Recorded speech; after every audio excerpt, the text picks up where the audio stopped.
to the Crawford breakfast networking session today. We're going to hear all about the council budget. It's great to see so many people in the room. I think I can smell an election in the air. And anyway, I'll pass over to our general manager, Shane Crawford. Thank you, Ian, and thank you to Business Northwest for the opportunity to speak this morning. And it is great to see so many people here. You never know with a budget presentation from council whether or not you're going to get 2 people or a full room. So it's fantastic to see as many people here as we have. I will say up front, I'm not an accountant, so I'm not going to go into too much technical accounting talk this morning. And the second thing I'll say by way of introduction, I guess, is I could talk about council's budget all day. So I've done my best to try and condense the presentation and run through an overview in the time we have, and we want to provide the opportunity for questions at the end. So if we do skim through something, please recognise that's in the interest of time. So the plan this morning is to talk through these things, the budget objectives that we set as a council, our budget landscape. We'll talk briefly around the operating budget, our capital budget, and charges, annual plan actions, a little around revaluation. I'm sure people have got some interest in the revaluation process and how that works, some risks associated with council's budget, and where we sit from a long-term financial perspective at the moment. So they're the items we'll look to cover. Right back at the start of the process, from a council point of view, we kick off our budget early, and the very first thing we do is set some objectives. That's a process that something I like to use, and we work through as a council group with our elected body. What are the aims we're trying to achieve in our budget this year? And then we go away and prepare the budget. Now, this is an exhaustive list, but this gives you a flavour for some of the objectives that we're looking at from Burnie City Council's perspective this year in relation to the budget. So we want to have an operational surplus. We want to reduce our reliance on Tadwater and Burnie Airport Corporation dividend payments. That is, not have our budget structured on having to receive those dividends. If they come in, that's a bonus, but not relying on them per se. Ensure that we have our cash reserves that meet our required financial sustainability ratios, and I'll talk a little bit about that later on, because that's been an issue for Burnie Council for quite some time. General rate increase in line with CPI. We want to invest our cash reserves for a revised investment process. So why that is important is that Burnie City Council for a number of years haven't invested their cash. So we haven't used term deposits and other ways to invest our money. We do now, but we certainly didn't and haven't done for quite some time, which can make a significant financial difference. I'll mention that later on as well. Differential rating I'll touch on later on. Revaluation we'll mention. Having a revised payment structure for parking is something the council has wanted to look at. We want to continue to review and rationalise our assets. We have quite a significant asset base from a council perspective. So what can we do to continue to look to see how we're using our assets to their optimum level, making sure that we have an adopted strategy that we actually have funding allocated to progress those projects. There's no point having an adopted strategy if we don't have funds to enact that strategy. So that's a really important aspect of council life. Reduce our renewal backlog, I'll talk to that, and a move into more capital works. That gives you a flavour of what we were trying to achieve at the outset. Most of those we've achieved. We're not quite there with all of them, but most of those we have with the final product. So by way of background, the budget landscape, most of this you'll already know. We're aware of the cost of living challenges, and that impacts capacity to pay for ratepayers and others within the municipality. Fuel increases and other impacts of that certainly have an impact on council and our operations. For us, we had a wage increase of 3.5%. Council's enterprise agreement was negotiated, we're in the last year now, so 4 years ago. And the final year had a wage increase of 3.5%, which has an impact. Water, just to give you some context there, their rates obviously going up by 5.7%. They're also changing their structure, the way that they fuel. So for us, those impacts are probably around $100,000 a year on our bottom line with our water usage is the impact that would have for us. Local government elections we're well aware of, that always brings a different context to budget deliberations. And we need to be very conscious, obviously, around the state government budget challenges, what impact that might have both now and in the future, the ability to get grants, the fact that other groups within the community are coming to council looking for funds and further support, and how can we work with them. So all of those impacts that come from some of the challenges that the state government are working through at the moment. I always like to talk to this one too, because a lot of people just refer to CPI, but in local government land in councils, I think the better reference point is the council cost index. That's a figure that we receive each year, which again, it's only a guide, but it's an indicative figure to say what have your costs of a council gone up throughout the year. And this figure gets produced in March each year, roughly, and it's broken down of takes into account wage price index, construction costs, and CPI. So it's a combination of all of those factors. And the CPI for this year was 3.55%.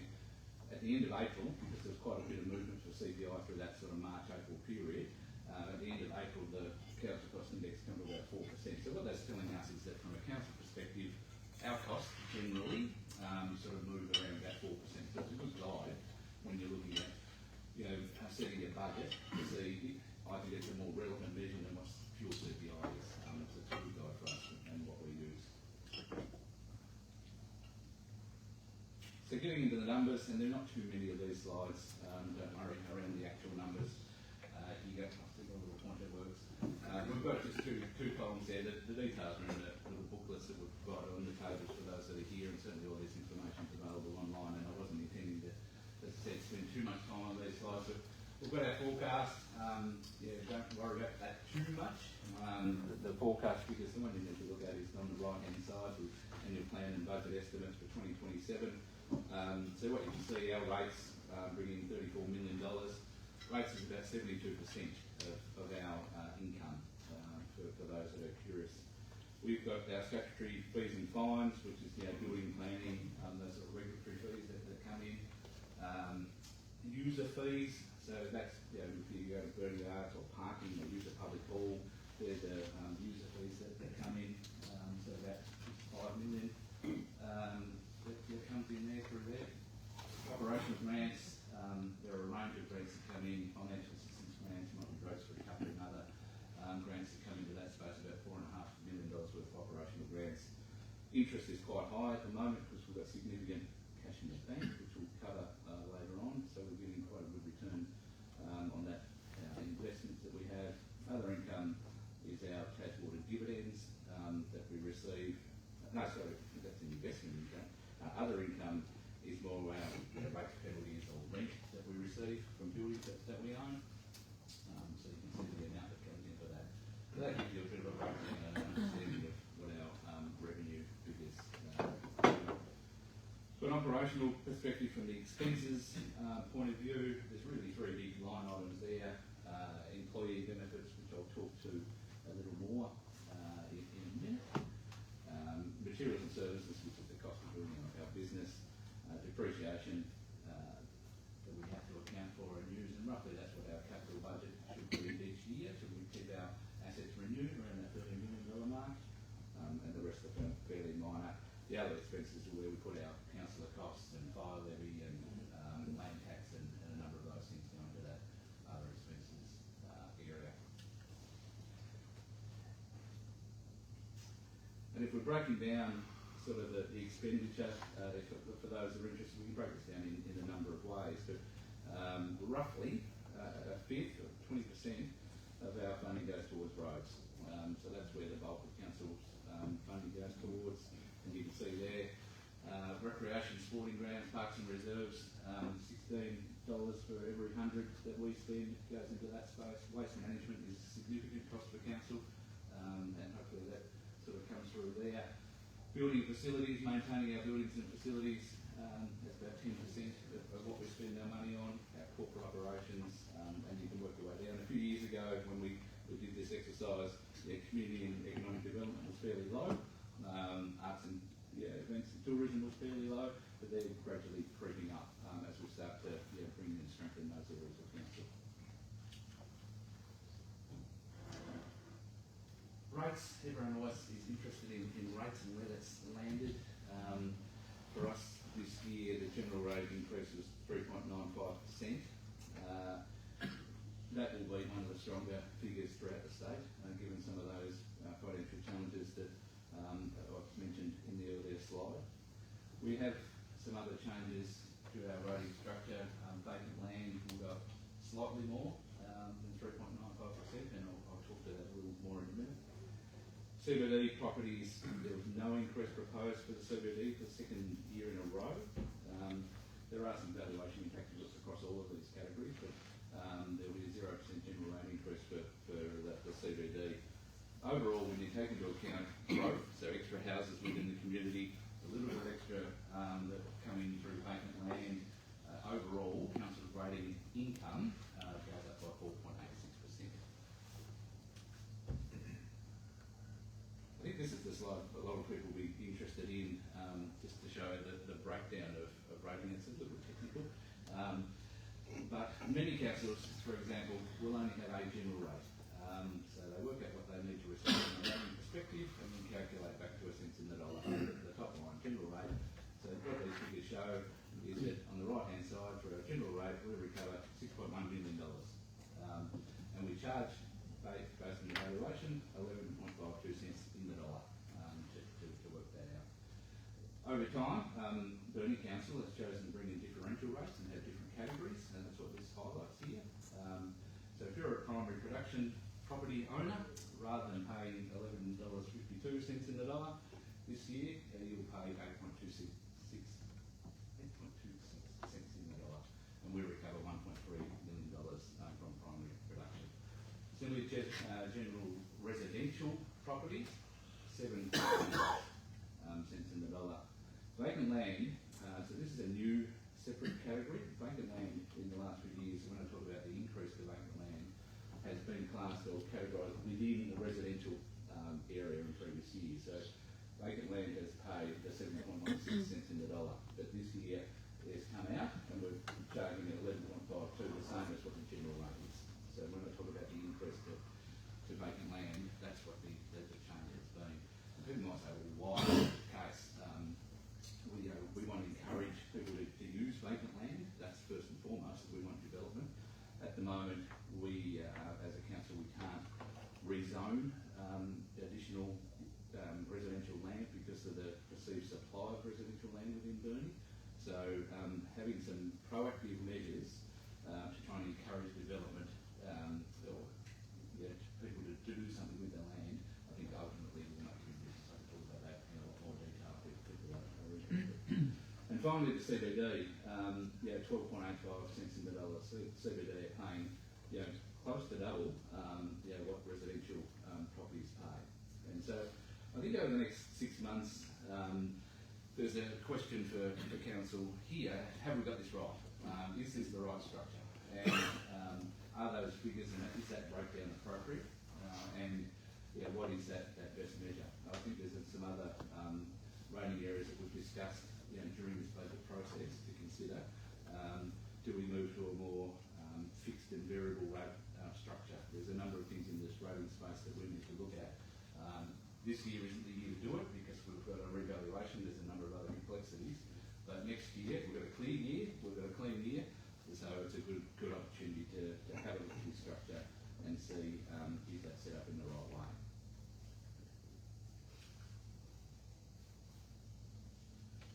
From a waste perspective, as I said before, this is a significant area, and we spent a lot of time last financial year, you may recall, making enormous changes in the waste space, and that's about not just introducing FOGO, but contracting out a lot of our waste services, having new defined routes for our collections, and it's really starting to pay dividends. We make sure from a waste perspective it's full cost recovery. So what we spend on waste, we recover back through our waste charges.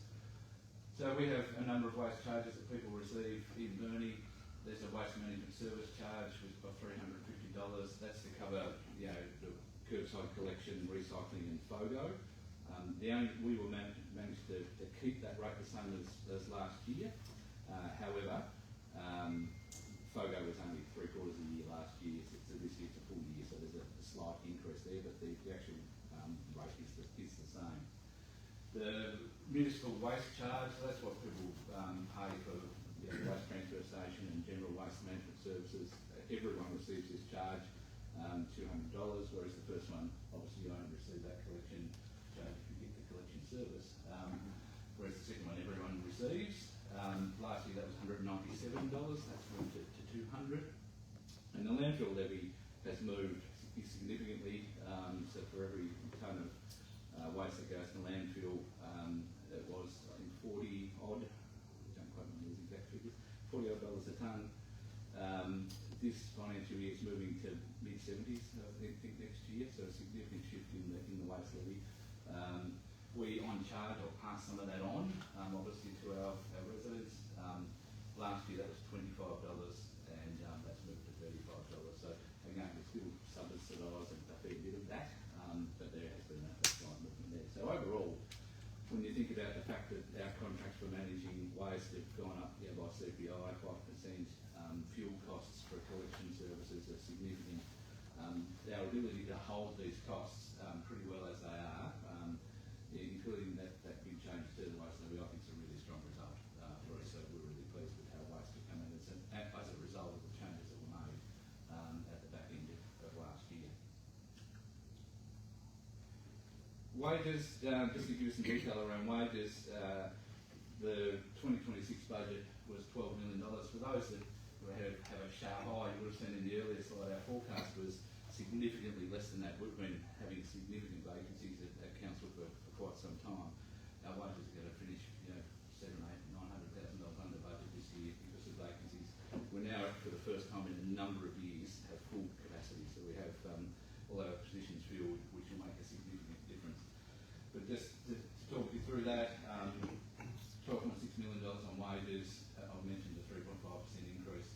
We have a couple of new positions. We're going to invest further in Burnie Arts with the Education and Public Programs Officer.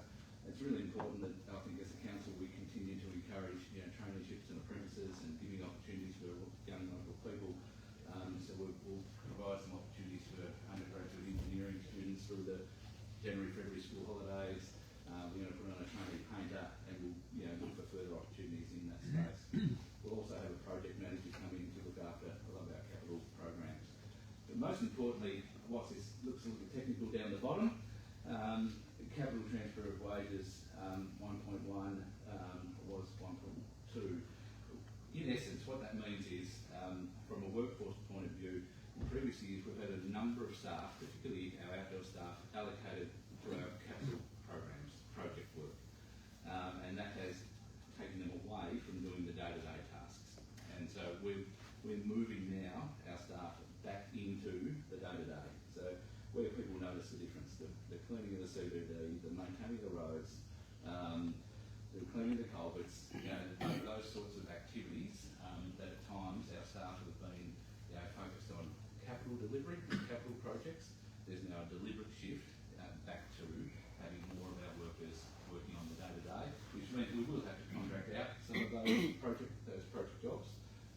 But again, we're very comfortable with that because people want to see the day-to-day things happening and improving. So there's a real shift there. It has an impact on our bottom line, but that is a really deliberate move that we've made. Other points of interest, if I rattle through really quickly, operational surplus of $330,000 in this budget. A lot of people are often interested in council's borrowings and the loan. We've got $3.3 million left. We roughly pay $1.1 million every year, extremely low interest rates. So that will continue on for 3 more years. The fire levy, which we collect on behalf of the state, increases by 3.83%. Interestingly, the election, that will cost us, we predict, about $160,000. That's what council paid for the election. We will have a reduction in councillors this year from 9 to 7, but there won't be a financial impact.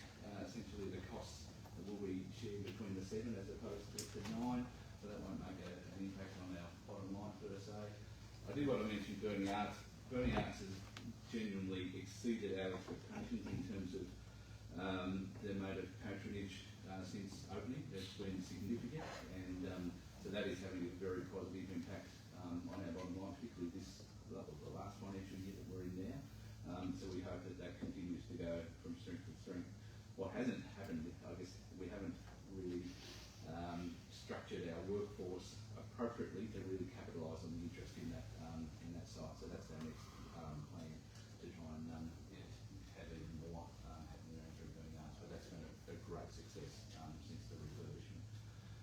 We've got $260,000 there for digital transformation and AI projects, and some of those will be public-facing projects, which we'll talk to throughout the course of the financial year. And again, I could talk in depth around some of the aspects in the operational budget, but things like insurance, people wouldn't be aware councils for insurance tops $1 million. Software license fees are $1.1 million, so it's very quick. You can see where some of the money goes into things that we do. Events, I wanted to just touch on events really quickly because this is an area that we've invested in and continue to invest in the last couple of years. We will run this suite of community events each year. This is our plan for this financial year, is around having a spring event, Christmas parade, Christmas market, New Year's Eve, Taste of Harmony, an Easter-based event, and a winter event. That's what we will run as council. We also have our civic events, Remembrance Day, volunteer recognition. We have 4 citizenship ceremonies. I read on social media all the time around one on around Australia Day. We actually do 4 each year. International Women's Day, Anzac Day, Community Recognition Awards, and a really important one for us this year, or next year, 2027, the bicentenary. So we have in excess of $100,000 set aside for events relating to the bicentenary, and we're working with community groups and representatives to make 2027 an enormous celebration of Burnie and its history. So stand by for the elements events around the bicentenary. And we will continue to work with our event partners. This is a sample. There's plenty more that we will look to do and bring more in, but it's been great to announce in recent weeks, Target coming back, so we'll have Target Florio each year, a 3-day event based in and around Burnie, and equally have an overnight stay as part of the statewide Target event. Rally Taz are due here next month, I think it is, for their annual event, which is really well loved by our community, and then some of the staples of Burnie that continue to perform. And as I said, there's many more that we'll continue to explore options with and moving forward. We are about to roll out our new and revised community grants program. I'm expecting that to come out maybe late next week. That is the aim at this point in time, maybe the week after. But roughly $400,000 or so put aside for community grants and working with the community, and people will be able to apply through a community grants process, event sponsorship, or a partnership program. So for those entities that want a multi-year type agreement, 2 to 3 years, they can look to have a partnership program with us. We've changed this program to align with the financial year. Normally that's been run in January. It's a different structure to what we've been had in the past. So as I said, lots more information will come out around that in the coming weeks. We will then continue to have achievement grants to support those people that represent Tasmania or Australia. We'll give financial support to those. Ken's not here at the moment, but we have a good relationship with the Marinus Link, and we have a community partnership program there, which again is an application process for funding for a couple of community organisations each year, and we have a small community grants program as well. The capital budget is ambitious and large, $29.4 million we will spend, we're proposed to spend, so $17.7 million of that is council funds and 11 is grant funding. Importantly, $18.6 million of that is renewable assets, so it means about $10 million is for new assets. Why that's important, so we, as I said earlier on, we should spend about $13 million a year renewing our assets. This year it's 15. We currently have a backlog of about $16 million worth of assets that haven't been renewed that should have been. So we've got some catch-up work to do. So that's when you're talking kitchens in halls or floors in halls, or it might be roads, it might be footpaths, buildings.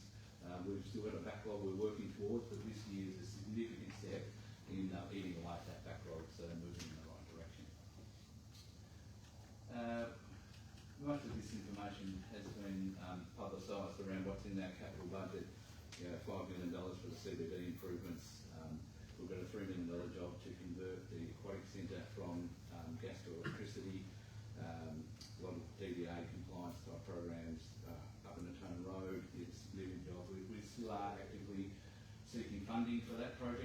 tried for years without luck, but we are still trying to find some funding for that project. And I won't go through the others in the interest of time. Other than to say, I think the West Park Precinct Master Plan is a really important project for us. We've just adopted the West Park Precinct Plan, so now we're putting some funds into that. We're going to have a real focus on things like the Penguin Observation Centre. That's a really critical tourism asset for us, so let's invest in that area and make that as good as we can. So we're doing some work in that space, which will be a great focus for us moving forward.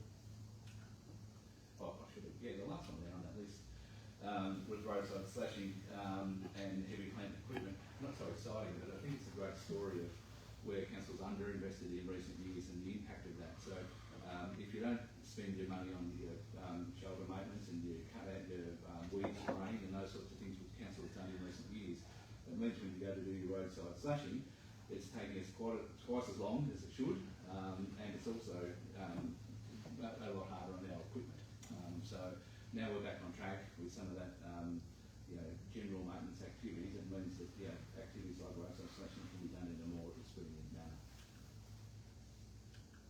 Fees and charges, I'll rattle through very quickly.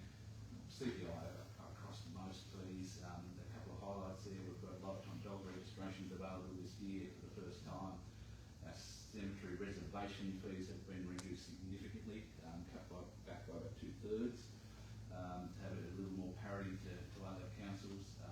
Our on-street parking fees have gone up slightly, so from $2.30 to $2.50, and $1.90 to $2 for the outer CBD areas. No fee for street dining. We're going to make that a permanent arrangement, and we've brought back the early bird parking to the multi-storey car park amongst a suite of changes for fees and charges. Annual plan actions. These are the actions that we commit to as a council each financial year. So outside the finances, these are the things that we guarantee to deliver. Now, in the interest of time, I'm conscious I've got sort of 5 minutes to go. I'm reading into the mayor's. I'm reading into the mayor's. I'm not going to run through these, so but I really encourage you to have a look at that and see what our actions are from a council perspective. This financial year. I did want to talk about revaluation. So really quickly, every 6 years, all the properties in a municipality are revalued, and we as a council receive land values, capital value, and AAV. It's our turn this year. It's been 7 years since Burnie had a revaluation, and normally what would happen is that the Office of the Value General comes in, does their revaluation, all the property owners receive their notice, have a 60-day period in which they can object. That gets tidied up. We get a file in May, then we run the rates. This year there's been a lot of delays, and essentially the notices for revals only went out, sort of the last couple of weeks. So there's been a significant delay in that process and a lot of changes for the data that we've received. We can break this down in significant ways, but since the 2008 revaluation in Burnie, you can see there on the screen, residential land in Burnie has gone up 100%, commercial 72 for land. The AAV, as I said, is what we use for rating purposes. That's the shift between 2008 and 2015. So they're the sorts of figures that people that have an interest might be. And we get it broken down in a whole range of other ways. So every 2 years we get an adjustment factor. So since the last adjustment factor 2 years ago, we've got residential changes to AAV. By suburb, you can see if you're in Wivenhoe, you can see that your residential value has gone up significantly. If you're in Hampshire or Tewkesbury, you've gone down the other way. But generally, there's significant increases across most areas in Burnie. And we get, as I said, breakdown from dollars and all sorts of different ways as well. But what it all means from a rating perspective is really been very challenging. So if we look at commercial properties, we've got I think 444 commercial properties in Burnie. That red line indicates a 0 rate increase. So you can see, looking at the data here, that at the peak of that spike, that's the numbers on the side of the number of properties. So significant movements in that commercial rating perspective, some big shifts down, some big shifts up, and it's been quite volatile. residential, again 8,600 residential properties. What this is showing here, the red line being zero rating, because we've got a third of residential properties that are going to get a decrease in their rates. There's a third that are going to move sort of between $0 and $80 odd, and then there's going to be a third which are going to be sort of greater than 80, a lot in that sort of $80 to $200 mark, based on the revaluation movement. So what that all means, it's really hard for us when we go out and say it's a 3.95% increase, because there's also the layers of revaluation that need to go on top of that, which adds some complexity. I've glossed over that very quickly, I know. So there are some risks here to us from a council perspective. The objection period for revaluation is still open. So people have until the 16th of August to put in an objection against their revaluation. If that revaluation is decreased and people are successful, we will have to adjust our rating and we will lose income that we've set our budget on. So there is a risk for us in that space. The rating movement is hard to explain, as I've said there before. We've got a risk around delivering a pretty ambitious capital program. We've still got probably 20% of our program for this year. We won't have completed by the end of the financial year, so on top of that 29 million. So that's a big ask for us to do that. Reliance on interest income and those external factors I've mentioned. Last couple of slides. The projections for us at the moment are strong. So we know at the moment, if all things going equal, we'll have the next 10 years we can reach a surplus position. So that's a great position for us to be in. You'll see a little dip in 2031 and 2032. 2032 is when the next revaluation is due. It costs about $300,000 to run a revaluation, so that's why that sort of goes down a little. And 2031 around the election time. But that's showing a good healthy projection. I love this, rolling this slide out. You've seen it before.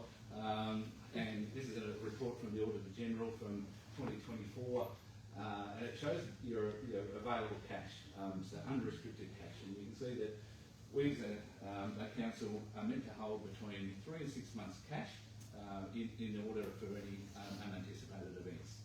And in 2024, we had minus 6 months worth of uncommitted cash. So we were the worst in the state by a long way. So that's why when some of these floods and issues came through a few years ago, the likes of Horseshoe Bend and things haven't been fixed because the cash wasn't there to be able to spend. Where are we now? We're over here. So we've actually gone beyond the 6 month mark, right as we sit at the moment. We're at 8.7 months. So we absolutely meet that criteria. So an enormous shift within 2 years to fix that. And to give some further strength around that, the 3 to 6 month buffer is the green and blue lines here. What it shows is that for the next 10 years we will be, with the exception of next year, we'll be in that category, but outside of that we will be above the required 6 months amount, which means council then has discretionary funds to be able to spend on whether it be the renewal backlog, new infrastructure, all those sorts of things. So the financial position has really strengthened from a cash perspective, and looks strong moving forward. That would be me. I'm going to hand over to Lee.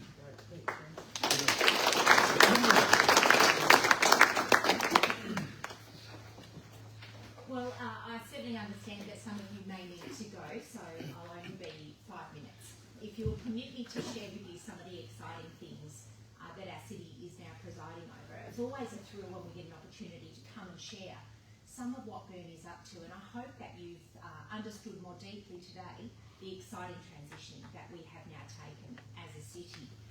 When I became mayor almost 4 years ago, Burnie was facing one of its most challenging periods in its history. We'd been warned that if council didn't change course, we could be facing insolvency by 2027. Now that was fairly sobering for us, and it meant some difficult conversations, some tough decisions, and a willingness to put long-term sustainability ahead of short-term popularity. Now, through this journey, I've held on to one very firm belief, that financial sustainability was never the destination, it was the foundation.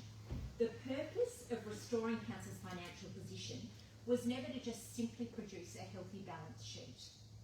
It was to create the capacity to invest into our community, to unlock economic opportunity and to attract investment, to restore confidence, because once confidence returns, remarkable things begin to happen. And today, I genuinely believe that Burnie has changed its trajectory. If you've driven around our city recently, you'll notice, and it's all of the construction fencing that has been in place. It's now become a familiar sight. Heavy machinery has become part of the soundtrack of our city. Construction has commenced now on a number of different projects. $20 million Woolworths development out at South Burnie. McDonald's has begun its $5 million redevelopment down there on the corner of Wilson Street. An $86 million court complex is now taking shape. Just along the highway, Stubbs Construction is making great progress on Straight Link's new purpose-built logistics facility. Now that's another significant private investment that strengthens Burnie's position as Tasmania's freight gateway. We've got the new service station coming along out there at Cooey, that's nearing completion, while another is rising in Upper Burnie. We've got a childcare centre just down the road from Parklands High in Mount Street. That will be complete, they suggest, ready for January.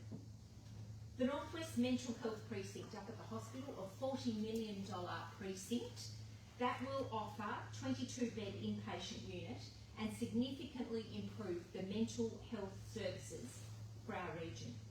In addition, the emergency department has a $14 million upgrade in the emergency department area. The Pet Dam spillway, that's an upgrade by Taswater of $97 million.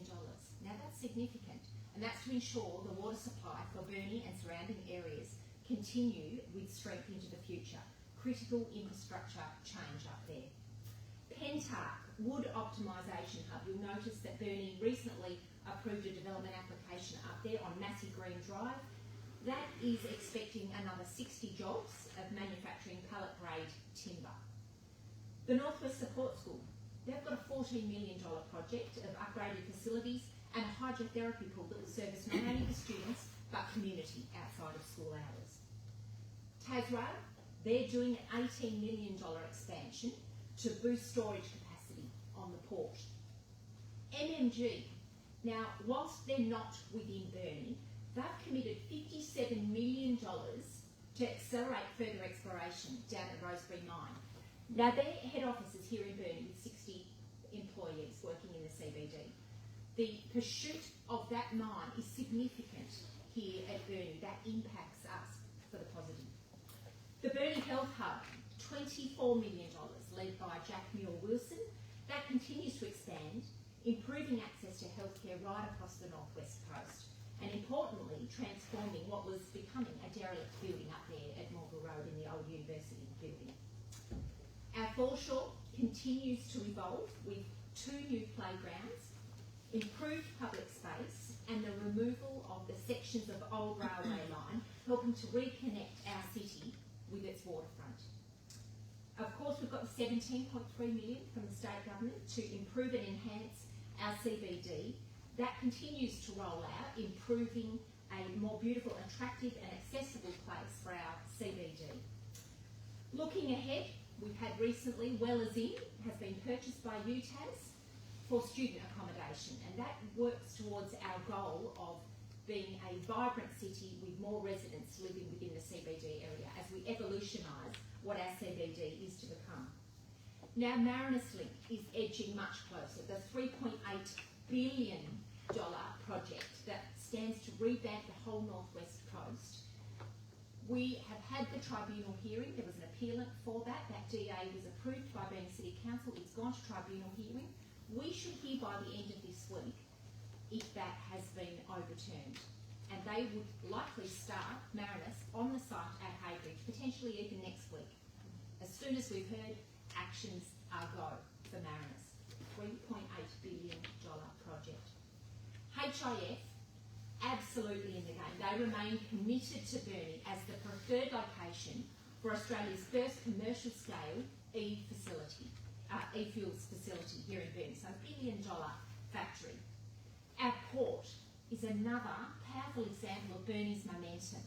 Essential Perth upgrades are already underway, while the Burnie Gateway Vision promises transformational investment that supports freight, forestry, agriculture, critical minerals and international trade well into the future. Of course, our Burnie Arts $20 million refurb, and then of course the outside plaza, we just spent $2 million upgrading and ensuring that that becomes a beautiful space to complement that arts precinct. We've had the truck wash facility recently opened, a $7.4 million project there, and not to mention the many developments of the housing developments and subdivisions that are on their way here in Burnie. So I think it's important to say that you can't just look at a CBD to determine the thermometer check of how a city is going. That is a huge list of investment here for the city of Burnie. It is an exciting story to share, and I invite you all as our business leaders to propel the message of hope and positivity and a very bright future for Burnie, because we are indeed on the build. 2 weeks ago, Council adopted our 26-27 budget, and I'm pretty proud of what it represents. Not because it forecasts underlying surpluses, which we sure as heck weren't forecasting 4 years ago, but because we've repaired our financial position. We've done it. Not because it demonstrates the hard work, but it actually is something much bigger. This now gives Burnie options. We've created the capacity to invest in our roads, our sporting facilities, our stormwater infrastructure, accessibility improvements, our foreshore, West Park, and of course bicentenary celebrations ready for next year, not to mention our CBD revitalisation. 4 years ago, we were talking about survival. Today, we're talking about growth. And we're asking how to capitalise on the momentum building across our city. I need to acknowledge our General Manager in closing, Shane Crawford, and our leadership team at Council. Turning around an organisation doesn't happen by accident. Through his proven leadership, he's now drawing a team of people all pulling in the same direction. Now, I will just remind you that when Shane took over the ship here at Burnie, we'd experienced in the 4 years prior a turnover in excess of our entire workforce. In a 4-year period, we only employ 130 FTE. We lost 140 staff in a 4-year period prior to Shane's arrival. This is a significant cultural shift that had to take place in our organisation. And I'm just thrilled with where we've arrived. The hard work now of restoring both our cultural shift there, but council's financial sustainability is now largely behind us. When you stand back and you look across Burnie today, you don't see individual projects, you see hundreds of millions of dollars of public and private investment happening simultaneously. This isn't coincidence, it is confidence. And I have to just ask this. I hope you've grasped a compelling picture today, because I invite you all into the story. Help us propel this message. You know, bad things happen when good people don't stand up. And there's a lot of negativity out there, and it need not be. You're our business leaders. I ask you to help us propel the very good things that are actually happening in this city.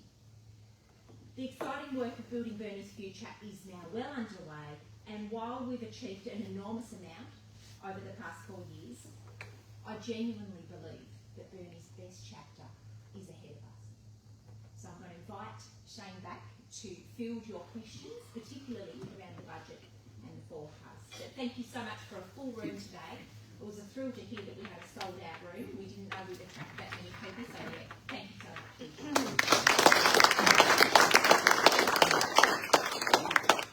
Just we haven't got a lot of time, so if there are any burning questions that anyone has, I'll get Shane to answer. Yes? Shane, 3 quick questions. Yeah. How much money do we have sitting in the Burnie Council bank account? I'm not talking about about surplus. I'm talking about how much money is actually sitting in there. The figure at the top left, so there's roughly $39 million. So we've got $39 million sitting in our bank account. Correct. Now, out of the $17 million that was given to us for the CBD redevelopment, that's not included in that $39 million, is it? Yes, it is. It is. Yeah. So Okay, so there's after $24 million. $17 million, how much do we still have left to spend after costs involved so far? This graph here shows you what's council's restricted cash versus what's unrestricted. So we've got $39 million in the bank. 24 of that is unrestricted. So that means that there's what's the mass on that? 15 million, which is committed towards grants such as the urban plan. So there has been some expenditure in that urban plan, 17 million. I don't have the figures in front of me. Might be a couple of million, 2, 3, 4 million. But what this shows is that we've got committed cash of about 15 million and unrestricted of 24. And the opportunity for the CBG businesses to not be charged additional rates, why are we allowing the discount to apply to vacant and empty premises? I would have thought they would be charged the standard increase, whereas those premises that are occupied and have shops within them, many of which tenants pay the rates, would actually be giving 0%. So why are we encouraging empty buildings? Why are we not applying that 3.9% rate to empty buildings? If I understand the question correctly, Paula, we apply the same rate to all of our CBD properties. And but why? If I go back to the figure here that I showed earlier in the slide, so all of our CBD properties pay the 12.85 cents in the dollar. That's their contribution versus the value of their land. We as councils don't know whether or not a building's occupied or otherwise. We get a valuation data. We know there's a building. We know there's a premises there. It's got a value. We calculate the rates as to who's in there, what they're paying, those sorts of things. We don't have that. We don't have that data. So you don't think it's worthwhile getting the information to find out how many empty stores and shops are within the CBD to apply an increase to those premises to generate a higher revenue return for the rest of the ratepayers that have to pay that increase in rates? Is that worth getting that information for? CBD are already paying significantly more rates than anywhere else, and so the 0% this year was a correction or an adjustment towards that.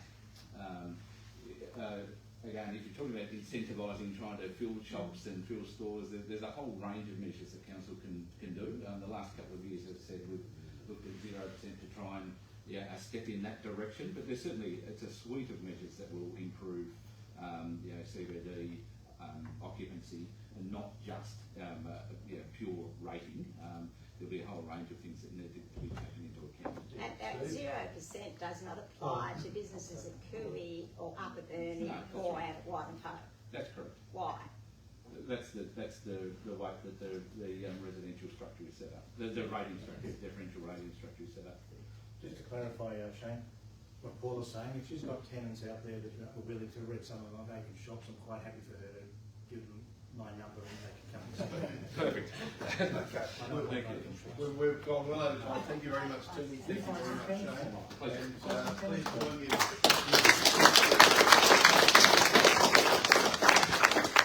And just a couple of things in closing.